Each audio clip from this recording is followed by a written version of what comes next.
एलविश यादव के मीटअप के बाद एक सरप्राइज प्लान किया था उसके कलीग और दोस्त कटारिया ने।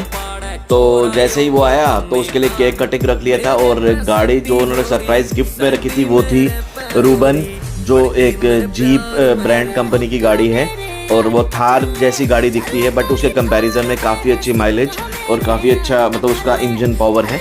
तो इससे बहुत खुश हुए एलविश यादव और बहुत धन्यवाद बोला, और जो वहाँ के गाड़ी गैराज के जो स्टाफ भी थे उनको भी बुलाया केक कटिंग के लिए। Thank you so much Elvish Yadav.